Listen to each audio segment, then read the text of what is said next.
देखकर हॉल में जाने लगता है कि तभी योगिता, अरे इस पंखे को कहाँ ले जा रहे हो? बाहर हॉल का पंखा खराब हो गया है और सबको गर्मी लग रही है, इसलिए मैं ये पंखा ले जा रहा हूं।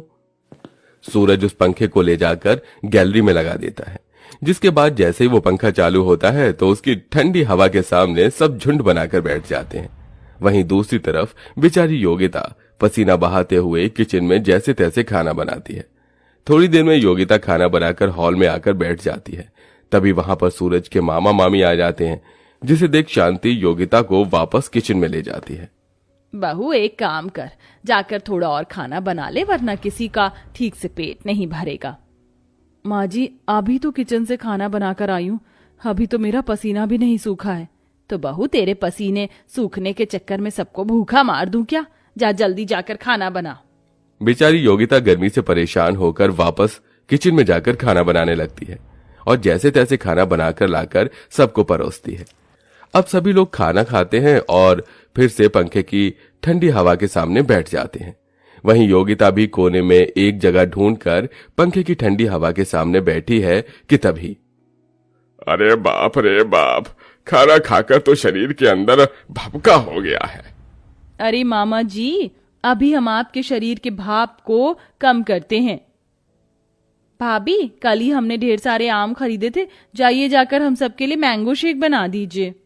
योगिता अपने गुस्से को बर्दाश्त करते हुए किचन में जाती है और सबके लिए मैंगो शेक बनाकर लाती है और फिर से पंखे की हवा खाने के लिए एक कोने में बैठ जाती है कि तभी फिर, अरे ना बाबा, मैं ये मैंगो शेक वेक नहीं पीती, इसे पीकर तो मेरे चेहरे पर दाने निकल आते हैं। वो एक काम कर, जाकर मेरे लिए नींबू का जूस बना लिया। हे भगवान, कहाँ फंस गई मैं? ये लोग तो मुझे एक पल भी पंखे की हवा खाने नहीं दे रहे हैं। मेरा बस चले तो मैं तो इनका ही जूस बना दूं। ऐसे ही योगिता का पूरा समय किचन में बीतता है और रात हो जाती है। सुबह से पंखा हॉल में ही लगा हुआ है, अब तो मुझे गर्मी बिल्कुल बर्दाश्त नहीं हो रही। जल्दी से पंखे को हमारे कमरे में लगा दीजिए। माँ वो मैं कह रहा था कि पंखा। हाँ बेटा, पंखा तो यहीं रहेगा, आज हम सभी लोग हॉल में सोएंगे। सही कह रही तेरी माँ, बहू के मायके से कितना गजब का पंखा आया है, अब तो इस पंखे को छोड़कर कहीं जाने का मन ही नहीं करता। रिश्तेदारों की बात सुन योगिता गुस्से में कमरे में आती है। क्या हुआ योगिता? गुस्सा ना करूं तो तुम्हारे रिश्तेदारों की पूजा करूं क्या? एक तो सुबह से मेरे लाए हुए पंखे के सामने आकर ऐसे बैठ गए हैं कि मानो किसी ने जमीन पर गोंद लगा दी हो, और वो चिपक ही गए हो एक पंखे का। ससुराल तो धर्मशाला बनकर रह गया। एक काम करो, पूरे गांव को ही बुला लो। योगिता अपना सारा गुस्सा अपने पति सूरज पर निकाल देती है, जिसके बाद वो लोग जैसे तैसे करके गर्मी में सोते हैं।